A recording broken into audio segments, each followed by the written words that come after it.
On a un calife, Umayyad. En Andalousie, vous savez, les Umayyads ont été chassés de l'Orient et ils sont passés gouverner en Andalousie. Alors que Malik était sous le règne des Abbassides. Et les Abbassides étaient des ennemis des Umayyads. Donc, politiquement, il aurait pu être favorable à ce que cet homme veut lui faire dire. Cet homme est venu lui dire, ben, on a un monarque, on a quelqu'un qui nous gouverne, qui n'est pas bien, c'est un tyran, etc. C'est un Umayyad en Andalousie qui nous gouverne. Et l'imam Malik, il était à Médine, il était gouverné par les Abbassides. Qu'est-ce qu'il lui répond? Il lui dit, sache, mon cher monsieur, qu'une heure de chaos, une heure de fitna, est pire que toute la durée du règne de ton tyran. Une heure de chaos, une heure. Chronométré, une heure. Pillage, viol, meurtre, tout ce que vous voulez. Est-ce que c'est ce qu'on veut pour nos pays? La réforme, mes chers frères, mes chères sœurs, elle se fait d'abord et avant tout en nous-mêmes. Elle est ici d'abord. On fait un effort sur nous-mêmes d'abord. Pour nous unir, pour nous éduquer, pour enseigner nos enfants, pour éduquer nos enfants. C'est un enjeu majeur, l'éducation.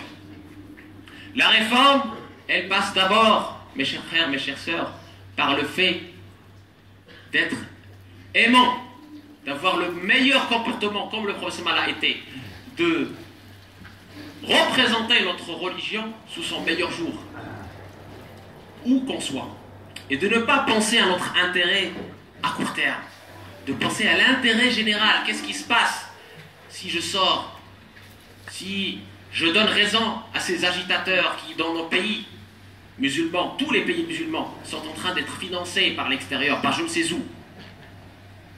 Je donne raison à ces agitateurs qui se présentent sous la forme de réformateurs. Qu'est-ce qui se passe après? C'est le chaos dans mon pays. C'est la destruction. Vous ne savez pas, mais eux, ils savent. Vous êtes conduits par votre passion, par peut-être votre amour de la réforme. Allah tabaraka wa ta'ala nous met en garde contre les faux réformateurs, contre ceux qui disent qu'ils sont réformateurs alors qu'en réalité, ils cherchent la destruction. Et ce qu'on voit aujourd'hui, les hivers arabes, je ne les appelle pas printemps, les hivers arabes qu'on a passés et dont on n'est pas sorti, et dont on ne connaît pas encore les vraies conséquences. Les vraies conséquences, on va les connaître peut-être dans 50 ans. Qu'est-ce que vous voyez sur le terrain? Une civilisation, deux civilisations, l'Irak et la Syrie, terminées. Des vies qui ont été détruites. La Libye, poudrière, alors que ces pays-là étaient des pays de la sécurité. Il y avait au moins la sécurité. Au moins la sécurité. Maintenant, tout est détruit. Pillage, vol, viol, tout ce que vous voulez.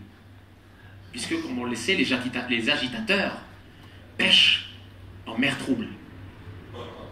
Est-ce que c'est ce qu'on veut? Méditons ensemble, barakallahu fikum, sur ce qu'on vient de dire. Et essayons de ne pas mettre le feu dans nos pays. Essayons de réformer, comme j'ai dit, de l'intérieur. La réforme, je l'ai dit, elle est de l'intérieur, c'est nous. C'est cette réforme d'abord spirituelle. Et ensuite, alhamdoulilah, dans nos pays musulmans, il y a des investisseurs privés qui peuvent remettre nos pays sur les rails, sans provision de sang, sans destruction. Et surtout, qui est-ce qui paye le prix très cher, mes chers frères, mes chères sœurs, de ces hivers arabes, de ces agitations? Ce sont vous, les civils innocents. C'est notre religion. C'est notre religiosité. Comment on peut après partir dans une mosquée, prier en paix, si ça brûle, si les agitateurs ont raison de nous? Donc faisons très attention à ces messages qui passent aujourd'hui sur WhatsApp, à ces messages qui passent aujourd'hui sur les réseaux sociaux. Soyons vigilants, parce que ces gens-là, derrière leurs paroles mielleuses, derrière leurs soi-disant réformes, il y a la destruction.